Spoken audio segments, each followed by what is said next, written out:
Hey, Bills Mafia. We know there's only one topic every day. All Bills, all the time. And now Matt Beauvais and Sal Capaccio are going really deep, talking Bills all year long, because it's always game day in Buffalo.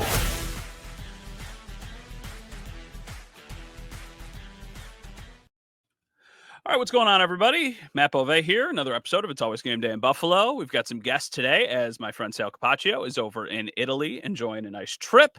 I figured back here, let's talk a little bit of Bills, let's talk some storylines, and let's talk training camp, because the rookies have already reported. By the time you are listening to this podcast, the Bills rookies have made their way to St. John Fisher to start training camp. The rest of the team is reporting a week from today, and then practices begin on July 23rd. So to talk about all of this, I'm joined by my friends from Buffalo Plus down the 90 in Rochester. Hello, friends. No, Mike. It's just Dan and Jenna. Sorry. I just usually say all three of your names. And, you know, like seniority, I start with Mike. So I'm sorry. No. Do we chop liver? It's like forced habit. A habit, I guess. Heavy on the seniority part. Yeah, no kidding. I'm going to mansplain bread to you guys after this, too. Wouldn't be the first time this week. Wouldn't be the first time. Jenna, back from her wedding. Congratulations to you and to your husband. Reverend Fetes here. You gonna spit some beautiful literature at our way? Beauvais, you and I spoke that morning that was Jenna's wedding. And I thought you texted for a second the wrong person. No. Because you were like, hey, man, good luck today, all of this stuff. And I was like, who is him? And then I was like, oh, yeah. And I got nervous again for a second. And then you put it in perfect perspective where you're like, it's your day, Dan. It's your day. And I was like, thank you so much for at least putting that into perspective. I needed that. And it went well. Respectfully, what did Jenna have to do other than show up? You had to be the one that performed. It's a very difficult thing to do. It is hard. It's the most important, one of the most important days of Jenna's life, right? When you are doing this for somebody that you care about, you do not want to screw up their day. So I officiated our friend Joe Biscaglia's wedding, and I'm in my backyard right now. I cut my lawn for 4 hours that morning, just back, forth, because I was so worried and anxious that I just needed to do something mindless. So I just kept cutting my lawn back and forth because I didn't want to screw it up. But it sounds like reports went well, right? Sounds like Daniel did a nice job. No, Dan did a great job. He might have stole the show, honestly. I think he could genuinely do it as like a side job. Like, I'm not even kidding you. He was excellent. I appreciate that. I got an early chuckle. That was big, Beauvais. I went, we're all gathered here for these two amazing people and the open bar. And that right off the bat, it was the softball. I needed a chuckle early on. Got it. You know what we should do? This is a good idea. I think we both like public speaking enough. You know how people have Cameo accounts? We should make a service that's for this, officiating weddings. Like, for a small fee, we'll come out and officiate your wedding. We'll give you a good time, and that'll be our side gig. Yeah. Honestly, I could see you guys. I would charge more than a small fee for the record. I'm also blown away, Beauvais, by how easy it is to be an ordained minister. It takes an email address. And you're going to Joe's wedding was several years ago. You're going to be getting those emails for the next 5 years, buddy. Yeah. It'll be like, oh, hey, Father Fetes, hope all is well. Do you need new vestments today? And you're like, no, I don't actually. And I'll never need them again. So I'm glad it all went well on your end. Thank you guys for doing this. Obviously, Capaccio is around Italy doing whatever he's doing. So I wanted to talk some Bills training camp. What are the big storylines? Is there a big storyline? I don't even know what it is. And we're a week away from training camp. Jenna, we'll start with you. What is the biggest storyline for the Buffalo Bills heading into training camp? Well, I think there's a couple things that come to mind. I would say first and foremost, James Cook, kind of like what things will look like with him, where there be an opportunity for the Bills and Cook to work something out with more of a long-term deal, or will this be his final season in Buffalo? I expect him to be at camp. Will he hold in at camp? Will he not? I mean, that's something we'll obviously get the answers to in a couple of days. And then also kind of something of note, TJ Sanders with the second round picks. Will he sign? Will he be there? And then also, I think the more fun aspect is just Hard Knocks, the cameras being around. What will that all look like? And what will it be to have a national audience kind of have an eye in on Bill's training camp at Fisher? Yeah, the TJ Sanders point is a really good point. Go ahead, Dan. I'm sorry. I didn't mean to cut you off. Yeah, I don't trust triangle here, right? Trust tree. I don't understand it. Like I get the logistics of second round players now want fully guaranteed contracts. Yes. It just feels like this all of a sudden is all second round picks are holding out, not signing. Yeah, that's why specific. I nailed it. I nailed it. You nailed it, and that's why I think specifically with TJ Sanders, it's not a big deal because it is the same conversation being had in basically every NFL market, and it's not like all of these players aren't going to play. It's just going to be one of them either finally caves or across the board, all of these GMs are like, okay, instead of giving you like 75% guaranteed contracts, we're going to give you 100% guaranteed contracts. And then eventually the dominoes start to fall. I really don't think it's that big of a deal, but it is one of those things when you just say the headline. TJ Sanders is the only player who has not signed from the Bills rookie draft class. It makes it seem like a bigger deal than I truly think it is. I agree. I think it's one of those things that it's right now grabs your attention, but hopefully within a week, everything will be resolved and it'll be like, oh yeah, remember when that happened, and then you can move on from it. Dan, she brought up James Cook as kind of like the big storyline. Do you agree, or do you think there's anything else that, maybe she didn't mention? I have some breaking news. According to Aaron Wilson, NFL, Bills placed Landon Jackson on active, physically unable to perform list. Wow. Just reading that tweet right now. Okay, interesting. So Landon Jackson placed on physically unable to perform list. If memory serves me correct, you can be taken off the PUP list at any point as long as it's before the start of the season, right?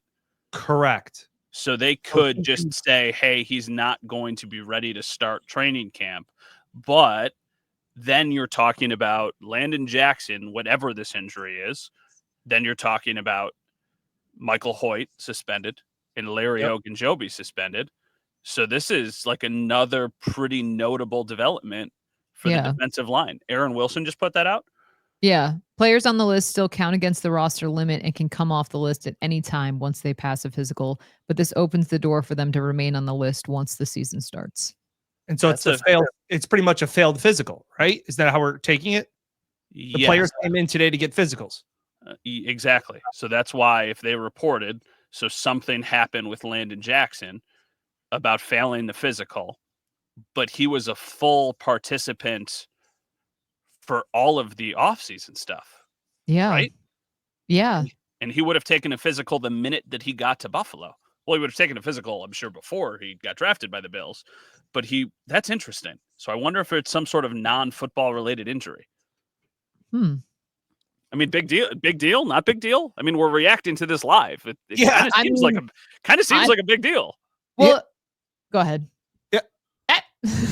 I think it's a big deal because when Jenna's talking about James Cook, I've been saying, especially over these last month, the importance and the excitement that is around this new defensive line. We were just talking about the Buffalo Plus podcast, Beauvais, about the fact of I appreciate, and I'll take the shot. I'll do it. It's a low-hanging fruit. That the Bills weren't the Sabres, that they didn't just run it back. They blew it up on the defensive line. Josh Allen was in Tahoe asking about what's different this year. And he's saying, hey, we got a lot younger on defense. They went out and they spent draft capital on defensive line and TJ Sanders and all this stuff and the speed of Max Harrison and TJ Sanders and Landon Jackson. These are guys that I'm sitting here going, I think they have upside. And all of a sudden, on top of the guys that are already suspended, like you mentioned, Beauvais, now you have this as the same reason we talk about Cole Bishop as man, this is his job, to lose and to start off on the wrong foot is from what it feels like. Again, these are initial reactions. This could be Landon Jackson could be practicing in 3 or 4 days. Yeah. We have no idea as this is just happening now. I do think something when you kind of do zoom out, just with, the Joey Bosa having injuries this spring, you mentioned the suspended players, this popping up in a way that no one really expected. I do think it casts some uncertainty right now, considering we don't know how long Landon Jackson will be on the PUP list for. But yeah, obviously something that is of note going into, wow, I'm sorry. I'm still just was not expecting that. I mean, we started with the TJ Sanders thing. And TJ Sanders in a vacuum isn't a big deal, but defensive lineman who's not signed, Landon Jackson on the PUP list, Joey Bosa has already been hurt. And then those two guys are suspended. So you talk about a revamped defensive line. All 5 of those are new pieces that you now have questions about. So how revamped really is it if they're going into week 1 with Greg Rousseau and AJ Epinesa as their 2 starting edge rushers, and then Daquan Jones and Ed Oliver as their starting interior? Like, it's not a reason, I think, to panic, but it's certainly not ideal for a team that this was their Achilles heel last year. Especially when we mentioned Cole Bishop, and we talked about on our podcast just this week about Cole Bishop may be the most important player heading into this season that needs to step up, that needs to be a satisfactory to above average safety for this Bills defense to take a next step. Like the Bills defense, for as much as I am a fan of Bobby Babich and I defend Sean McDermott's defensive scheme and all these things, it wasn't good enough. Now, I'm not getting into where it was in the AFC Championship game. I'm talking about just the big picture of it. They forced a lot of turnovers. They didn't force a lot of punts. Now, whether you want to say those are hand in hand, they had trouble getting off the field on 3rd down, whether it was missed tackles or one thing or another. So I am so focused for a guy that loves offense, and Beauvais, I feel like we're always at training camp talking about the wide receivers and the pass catchers and all of these things. This defense gives me, outside of some suspensions and what their injury health is, cautious optimism that, in theory, you mentioned those guys that may not be there, right? The injury concerns. But if they are, there's reason for me to be optimistic because I see the upside. Okay, interesting. Nicole Bishop point's a good point, because I think right now, in my head, he is penciled in as a starting safety next to Taylor Rapp. And I think it would take a really bad summer for that to change. With what they gave DeMar Hamlin, I feel like that is clearly, hey, man, stick around for another year to be the backup. And if something happens, we trust you enough that you at least know what's going on, that you can come in and play. I don't know if I would say he's the most interesting or important X factor, though. Jenna, do you have anybody else that would come to mind? I have one for me. In terms of Cole Bishop, like, I just think there's a lot of pressure on him this season. Like, there's pressure on other guys. I think of Dalton Kincaid, there's pressure on him to be better. But for Cole Bishop, it's like, you were drafted, you were a high pick, you had the injury early on. There's a position that is very important in a Sean McDermott, Bobby Babich defense. You had all the opportunities to take these steps. Now we need to see you in year 2 really be the player that was expected of you. And there is pressure in that. And it's, how does he rise to that challenge? And I think that's what I'm most curious about. Because for me, it's like, the second year in the league, that is a very important step. And what will he do with the platform that he has? Because you're right, he is penciled in, but you also have to earn the trust. And that's a huge thing for McDermott being in the entire organization. Yeah, there's a reason pencils have erasers, right? When you're penciled in, it's not necessarily the most solid thing to be. But the name that I immediately went to is also the first name you brought up after talking about Cole Bishop, and it was his college teammate, Dalton Kincaid. I think Dalton Kincaid's the most important player, but not like Josh Allen is the most important player on the Bills. Agreed. Yeah, but I think Dalton Kincaid is the biggest X factor going into this season. I mean, they might have gone to the Super Bowl if Dalton Kincaid made one more play last year. That is a play, though. Correct. Because we've talked about this. If he makes that play, does it really change your perspective on the 2 years of Dalton Kincaid? No, not at all. But it's the last play we saw him make. So it's 1,000%. That's the thing that's at the top. It was almost poetic of like putting a bow, in a bad way, on a bad season. Like a season with so much hype, for it to end on that play. I think that is the thing that the image that everybody will have of Dalton Kincaid, or a lot of people, I shouldn't say everybody because that's not fair, but the image a lot of people will have about that player until he can prove that he is a true talent and difference maker. It's the image of the ball going through Kincaid's arms and Amari Cooper with his hands on his head, that he can't believe it. And I agree. And there will be so much pub around Kincaid being in shape and how he's ready, poised for a breakout season and all of these things. And it's what I always said last year. Like, we talked about it a bunch on the Buffalo Plus podcast, that like, we're going into this year offensively. The Bills are in deja vu of what it was last year, of it's okay, guys, don't worry. Keon Coleman will develop and he'll get better and then Dalton Kincaid will step up and be the number one pass catcher.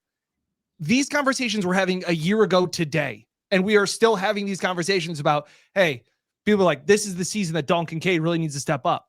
They said that after they traded Diggs of, hey, this is the season that Dalton Kincaid will step up. And it's just not as easy as it is to replicate. And it's also not as easy to say that progression isn't linear, and development you don't just get better little by little every single season. Like Shakir is one of the few guys that has had that, where they've seen the role and the stats and the usage increase. But maybe Dalton Kincaid is just what he is, and a guy that had, he still hasn't had a 90-yard receiving game in his career. Like it's tough for me to sit there and say, I've got more faith that Keon Coleman takes a bigger step and becomes a true guy than I do with Dalton Kincaid. Really? That's a take. That's a take.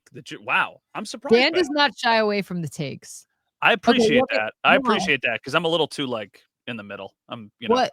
Always in the middle. You and me both. Yeah. There's truth on either side. Yeah. What makes you say that, Dan? Because I think Keon has the ability, and it was so raw. Like whether it was coming out of Florida State, it was like he didn't run any routes. Like he didn't do anything. It was just like he was bigger, faster, and stronger than everybody else. And we saw flashes of Keon take over games. He did it in Seattle. He had a big catch in the Jaguars. He had a big catch in the Arizona game and a huge moment. Tennessee too. Didn't he have a catch and a run for like 80 yards? They got tripped up at. There were times where I said, whoa. And I keep going back to this. When is the time in 2 years you said Dalton Kincaid was a mismatch? Dalton Kincaid took over that game or took over a drive. Keon Coleman has had those moments. And I have been as even keel on Keon, like, hey, and like I said, I have my concerns on the second year bump for a wide receiver. We kind of talked about, like, it feels like either a wide receiver comes into the league and is instantly a top 10 guy, or he's Elijah Moore. Like, hey, he's bouncing around and you keep saying like, hey, he was a second round pick. He was this guy. It's like, yeah, maybe he's just that. Like maybe he's just a guy. But I think Keon has shown those flashes of taking over games to a point where I can say, man, if he can figure out 9 yards plus down the field, he could be something special. Jenna, who is the guy we aren't talking about enough right now that in a month we will be, or in 2 months we will be? It feels like every summer we go to training camp and there's always a player or two that becomes a really, really interesting story. Who do you think that is, specifically from football? I'm not talking about like a Hard Knocks cameras in their face. Oh, this is such a cool story. Who is the football player who we aren't talking about enough who could make a big impact? I think that's so hard because like we're not out on the field yet. Yeah, but I do. I feel like you can almost project some of these things sometimes. Okay. Dan says he's got one. I think there's two guys that come to mind. One is Josh Palmer, just because when they brought him in. Also Elijah Moore. He's got the speed. Can that actually translate when you're out at camp? Can it translate when you have the pads on? All that stuff. And then for me, it's Matt Milano. Finally healthy. I think he is not someone that's going to do a lot of talk for himself, but I think when you see what him and Terrell Bernard both being back on the field, what that could look like, I think that gets a lot of fans just really excited of what the potential could be having those guys back together, because we know the level of play that we have seen in the past. Now, is Matt Milano still the same player after the injuries? We don't know that really yet. I feel like last year we saw him kind of take the steps forward and progress in a way that makes me confident that I think he can have a big summer and a big year ahead. But that to me is someone that I don't know that's going to be top of mind for most people, but I just think that I could see him making some plays and be like, yeah, I'm back and I'm ready. Dan, who's yours? Dorian Strong. Oh, I like that call. That's a fun call. Yeah. I think watching some of the mini camp stuff, like it was Maxwell Harrison and Dorian Strong going like the top reps for a lot of the stuff, especially at rookie mini camp. They were the ones pushing each other, all that stuff. He just screams a Sean McDermott, Bobby Babbage defense, whether it's the Benford 6th round pick vibe, something like that. I just think that we could be, it won't be the story like it is off the field for like it was with Joe Andreessen, but I think it could be one of those things where we're sitting there 2 preseason games in going, hey, could this guy, hey, what could he be? Could it be another Christian Benford? Yeah. And I don't think he's the hottest take I said was that I said on the podcast was half kidding. But again, you can kind of see some of the translations of Dorian Strong maybe possibly being a safety. And I said, what if he starts at safety over Cole Bishop, kind of like Christian Benford started over Kyer Elam at that first game when they first came in together. So I just think that this guy was he's a football player. He just seems like he understands the game really well from the small sample size of playing without pads. But that's kind of the one thing where I think about and I go, it's not about the physicality. It's, do you know where to be? Do you know where your keys are? Are you reading the plays correctly? And from what I saw, I thought Dorian Strong was really wiser than a rookie at what I saw at the mini camps. Who do you think? So I was going to say, I feel like this is chemistry. I feel like you set me up perfectly for what I wanted to say. So I don't know if it's just because we spend so much time with each other. We do. Because mine was going to be Jordan Hancock. So, and the reason I was going to say Jordan Hancock is because for some reason, when Bobby Babich did his last press conference, the last time we heard from him and was asked about Hancock and said that they have a very specific plan for him, the antenna went off in my head a little bit of being like, that's interesting. They're talking about a day 3 draft pick with a specific plan. Usually, sometimes those are the players who you're just taking a shot, right? You're betting on traits and, hey, this guy's really fast or, hey, this guy's really strong, whatever it is. And we'll see how they can translate. I don't know what that is, though, yet. I don't know what the specific plan is. Is he a backup to Taron Johnson? Is he a safety? Is he a boundary player? Is he a newer, younger Cam Lewis? I don't exactly know what it is, but it feels like there's an opportunity for him to get on the field because what it seems like to me is this is their way of trying to get more out of that Cam Lewis position, even though they like Cam Lewis. Cam Lewis is on the field a lot, guys. Like, that's a player who plays a lot. So it's not nothing to me. If that's what they think he is, I think there's some upside and potential there, right? Like, I don't know. It's just it's interesting to me. Like, I think that's a name that people need to familiarize themselves with a little more because it's certainly not, a sexy pick. It's certainly not a name that a lot of people are like, oh yeah, Jordan Hancock. Like, it's probably a name people have to Google to remember that he's on the Bills or that he was a draft pick of the Bills. Honestly, I would have said Landon Jackson too. Yep. Yeah, again, until 20 minutes ago. Until 15 minutes ago.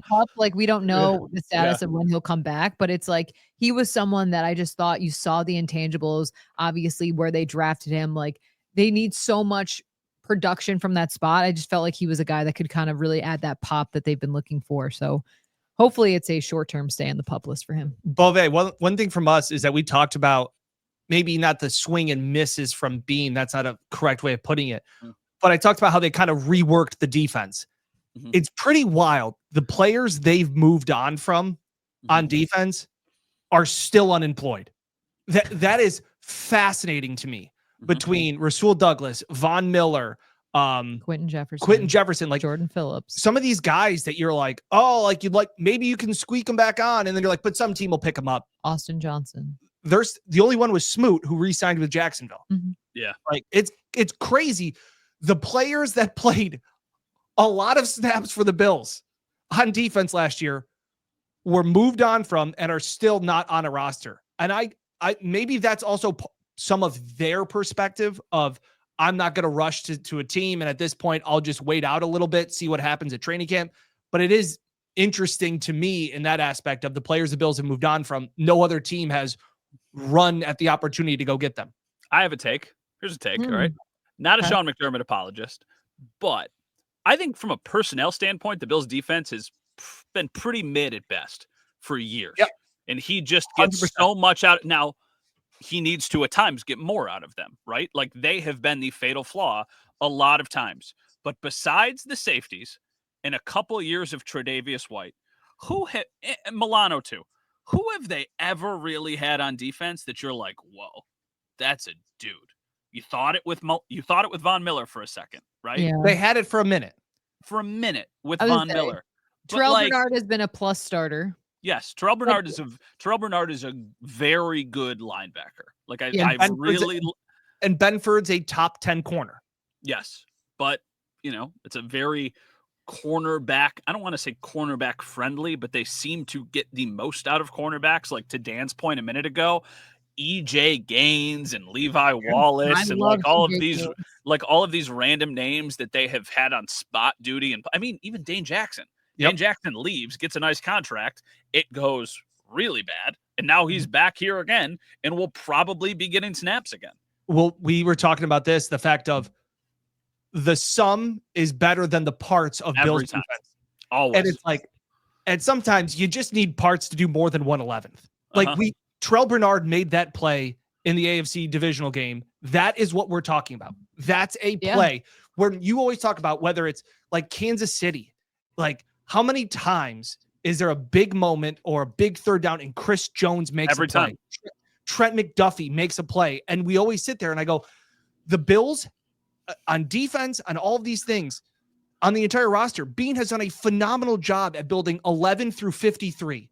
The top 10, like the NFL is doing their top 100 list. Like there's James Cooks on it. Josh Allen. Deion Dawkins and Josh. It's going to be 3 people on the top 100. And again, here's the funny thing. If you were to do the 100 to 101 to 200, there'd probably be a ton of Bills. Yeah, exactly. But guess what? That's what the difference is between the Eagles and the Chiefs. And honestly, to some respects, the Ravens. They've got dudes that in big moments make big plays. Well, remember when the MVP conversation was going on, and it's like, well, the Ravens have 9 All-Pros and or Pro Bowlers or whatever, and the Bills have 2.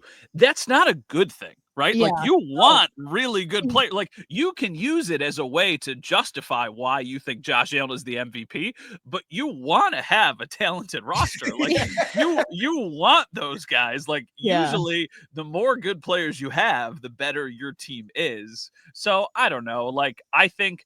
Do we all agree? Like they should be pretty good this year, right? Like very good. They're a legit contender still. I think so. Yeah, I agree. I've last year when I was very concerned about the receiving core, obviously they found a way to make it to the AFC Championship. But I do think sometimes what gets you to the AFC Championship and what puts you over the top to get to the Super Bowl and to win a Lombardi is that top tier talent. And so that is something that I'm still hoping the Bills can find and work and create and produce. But I always think that this team, the floor for this team is always high, in my opinion. It's just how high can we put the ceiling and when will be the point where the Bills can reach that? I like that. I like that point. Let me ask you guys I do have a little bit of concern. Were you interrupting? Yeah, that's what I do. No. I asked you guys a question, but there was so positive chemistry 10 minutes ago with how you set me up. Negative chemistry for us talking over each other there. Well, we joke on the Buffalo Plus channel that Mike and Dan just interrupt me all day. Yeah. Since you're hosting, it felt like the perfect opportunity. I still have concerns about the Bills offense. It's kind of like what we were talking about. I think last year we were like, how are they going to replace Diggs? And this everybody eats mentality came to life. And that's great.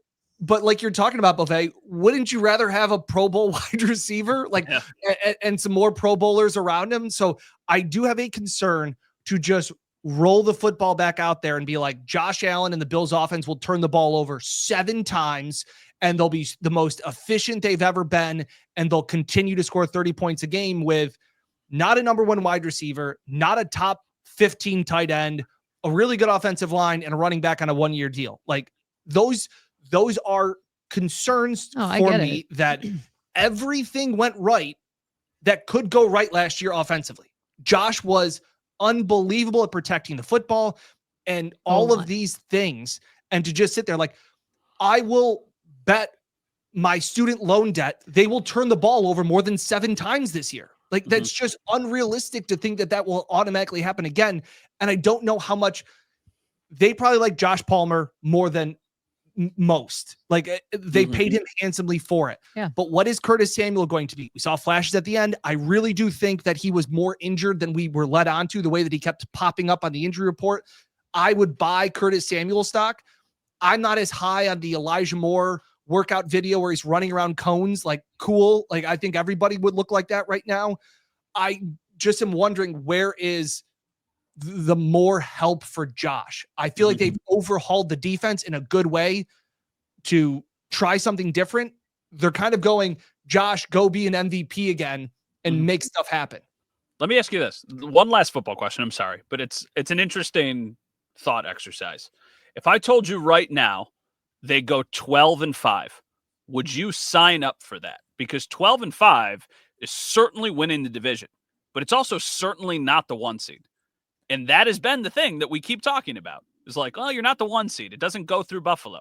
Would you sign up right now for which is one less win than they had last year? So there would be some regression there. I was going to ask it 11-6, but I think you both would have said no to that, which is why I made it 12-5.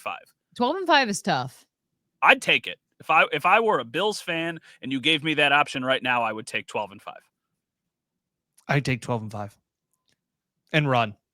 Yeah, I'm just like, at that point, I'm like, I'll just get me into the tournament, and I'm gonna hopefully go beat up on a team in the wild card that you're supposed to beat. Not taking it. Yeah, I mean, right, because it is the difference. Money don't make money. It is the difference between having to play the Ravens and the Chiefs or just one of them.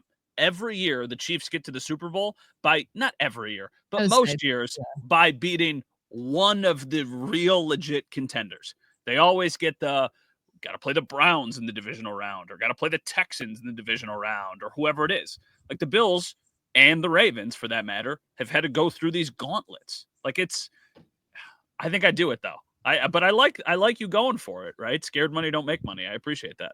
Yeah. I mean, I just think that you would like to think that would be the next key for them. Like that would be the next thing to strive for. And obviously they've tried to do that in the past, but like that 1 seed, what that could unlock for them of having home field, having the other teams beat one another up before getting there. I just think that could be huge for them. And 12-5 is a great record. I think you're right. I understand why Bills fans would take that, but I just feel like I've always been pleasantly surprised by what the Bills have been able to do for the most part. And I think that this year, with the talent that they have and the overhaul that they have done, I hope that the bar will be set even higher than it was a year ago. And I also think schedule-wise, things. Yeah. Oh, I'm opposite. I think that home schedule is kind of a bear. I think the whole home schedule, like if you would have told me last year, would you take 12 wins? I would have said no. I'll gamble and think about 13 or 14. This year, the minefield of the Eagles at home, the Bengals, the Ravens, the Chiefs, like all of that stuff, like there could be the 5 like. I don't think it will be, but like there's 5 losses. Like you are playing the cream of the crop. But your road is the Browns, the Steelers, the Panthers, the Falcons. You always get tripped up on one of those games. I agree. I'm not saying it's going to be perfect, but if you're going to play all those teams, which you have to play anyways, at home, obviously. Yeah, for sure. Place that they didn't lose at all last year. So obviously they like playing in Orchard Park. Yeah. Last question. If somebody is getting ready, getting in their car, they got tickets to training camp and they're driving up to Rochester, what does the ideal Rochester day look like? From two experts. If you were ideal this is your wheelhouse. Rochester day, I think I would have a light bite at Village Bakery. Okay, close by. Yep. I would after camp go. There's so many good spots. This is what people. I mean, even though they're only an hour and a half away from each other, and I spend 3 weeks in Rochester every summer, I still don't really know the places that I'm supposed to go. Like I know a couple of them. So then I'm usually that's rude because we always send you places. No, I know, but I'm just saying I don't remember them. And it's probably the same way you don't necessarily remember all of the places that I've told you about in Buffalo. I never forget anything you tell me, Matthew. Yeah. You're best friends. I write them down in my journal, in my diary. That makes me feel good. I'm with you. Go to Pittsford Village Bakery for a coffee and breakfast. Mm-hmm. I would then do Strange Bird right after camp, beer, food, pizza, late lunch. And then my number one spot, we were just there the other day, Vern's on Park Ave for me is the number one spot to get dinner. I just think everything they do is great. I also heard last night that Josh Allen went to Vern's last year and had pizza. Oh, nice. Bartender was saying that. And late night, I would go to Iron Smoke. What kind of food is Vern's? I don't think I've ever been to Vern's. It's Italian. Yeah, just really good. Like, there are some restaurants, Beauvais, where you go and you're like, I'm going to get a steak or I'm going to get this. Mm-hmm. There's that one thing. Vern's is the one place that I go to and I go, I got no idea what I'm going to have tonight. But I know what I'm going to have is incredible. Yeah. Renee and I went there, got a spicy lettuce, a salad to start, and then we got the pizza special and the pasta special because it was like, this is awesome. Everything's made in-house. Phenomenal. It's also a small menu. Tiny. Which is great. I love a place with a small. Yeah, I would say I love. It's like 3 or 4 pizzas, 3 or 4 things on the grill, 3 or 4 appetizers. It's perfect. Just play the hits. That's how I feel about restaurants. Yeah. Do Also, a couple things and do them really well. Yeah, Pittsford Dairy. You For have dessert. to mention for ice cream. And that is, are we saying that's walkable? That's probably not walkable, From camp? right? Yeah, I mean it is. Like I do it every morning, but like I would say it's like a 3-minute drive. yeah, so that is easy. Any other training camp tips for anybody coming up from Buffalo? Sunscreen. Yeah, and those packets that you can put in the water. What are those called? Oh, electrolytes. Yeah, like the electrolyte packets. I'm just trying to think of what's the liquid IV. Yeah. Go through a lot of liquid IV at training camp. Yeah. Also, just like good shoes. Like you're gonna be standing. Can't wait. What was to say? Great signs. Always get some attention. I was to say, especially Say hi to Hard Matt Knocks. Beauvais. Yeah. Yeah, say hi to you guys too. Say hi to the Buffalo. You guys will be there every day, right? The three of you. Yep. Yeah. Tell everyone where they can follow your work, follow you guys, see all the stuff that Buffalo Plus does. You can follow the Buffalo Plus YouTube channel, the Buffalo Plus podcast. You can follow Dan Fetes on his Twitter at Dan Fetes. You can follow Mike Catalana, who's not here, at Mike Catalana. Literally a New York State Broadcasting Hall of Famer, Mike Catalana. And then my Twitter at Jenna Cottrell. We're all on Instagram as well. Got the TikTok page now. We're really trying. So yeah. Beauvais, is this like 5 or 6 times we've been on? Or is that, am I thinking of between the two? It's a lot. It's definitely admittedly, you guys are the people that I call on the most.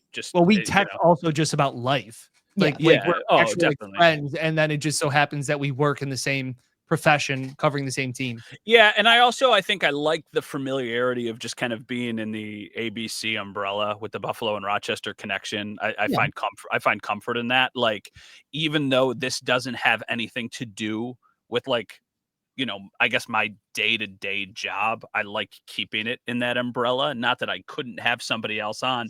It would just feel a little bit weird to me to have somebody on who would be a competitor, in a way. So I think that certainly eases. I mean, yeah, you were friends of this pod. I think I'm a friend of your pod.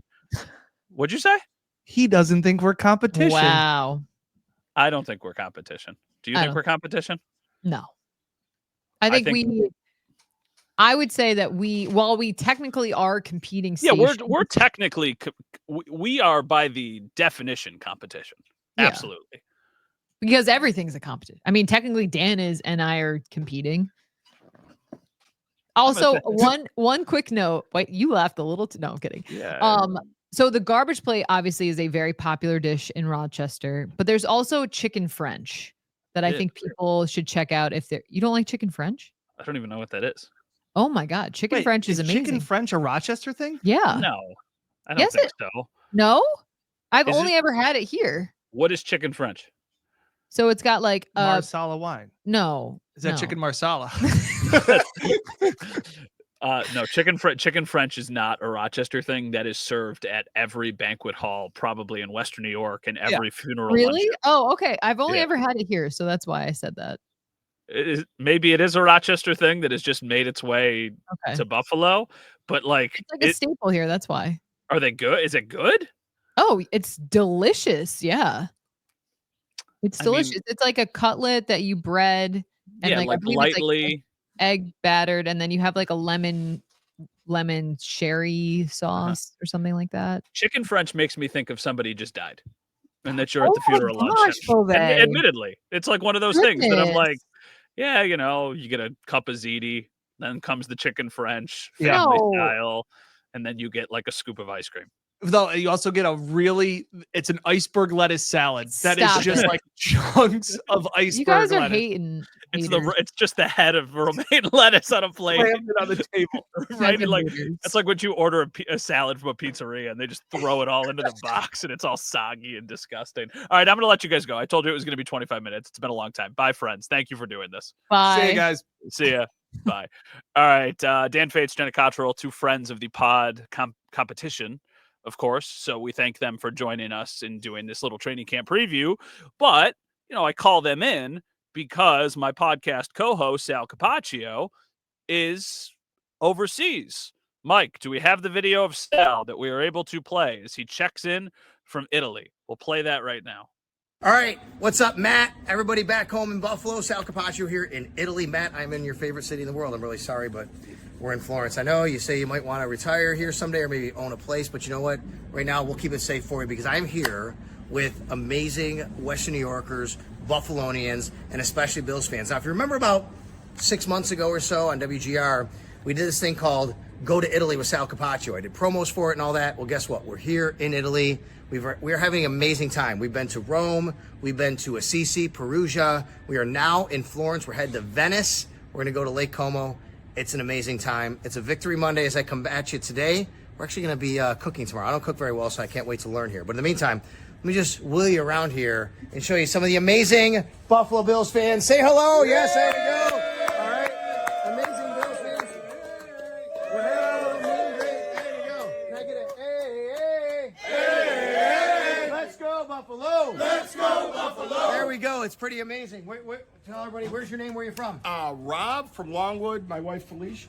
All right. Awesome. Let's go around. Let's go around and do it. Ron from Rochester, along with my beautiful wife, Eileen. Hey. Bob from Hamburg with my wife, Dawn. Hey. Hi. Hey, I'm Jess. I am from Lancaster, and my husband, Jesse, is all the way over there. Yeah, he's sitting over there for a reason. I don't know why the hell you're sitting over here, but hey, we'll keep him. We'll be all right. All right. Mark from Eden. Hey, Mark. Dan from Tonawanda, my wife, Barb. Jim from Bennington. Tim and Kim from Akron, New York. Yay. Love it. All right, we have some more people here as well. Hey, Sal. They've been singing the Sal Capaccio song, of course, that you hear on WGR. We have some more people here. We even have a family that's from Boston, a woman with her 2 daughters, but that's okay. We're going to welcome into Bills Mafia because the Bills have been kicking the Patriots' ass the last few years, so we don't really care about that. Yeah. And they went to Syracuse University, so obviously tugging at my heartstrings. Listen, we're having a great time. So we have this tour group, and when we go and we do these walking tours, they have the flag, and you follow it. But honestly, today I said, just follow Jess's hat. That's all I said. That's all we had to do here. All right? You guys having a great time? Yeah, having a great time. I just want to listen, for future reference and any other travel we do, you guys happy you made this decision to come here? I'm happy as well. All right, Matt, you keep the show rolling. I know you're doing a great job. There you go. Bye. Say hi to Matt, everybody. All right, here's the thing. Training camp starts July 23rd, so I'm getting back late Friday night. Got a few days. I'm going to be heading out to training camp. Don't forget, Matt and I are going to be at Barbell East. You better be out there, pal. I better see you. Barbell East in Rochester, okay? We're going to be out at Barbell East in Rochester on Thursday, July 24th. That's the second day of training camp. Come on out, say hi. We're going to have some WGR swag for you. We're going to have a table set up, a chair where you can come over, you can ask us questions on the podcast, and we can't wait to talk to you at Barbell East on July 24th. I can't wait to see everybody at training camp. Big shout out to my wife, Yana, who's the camera person. Woo! Let's go, back to you.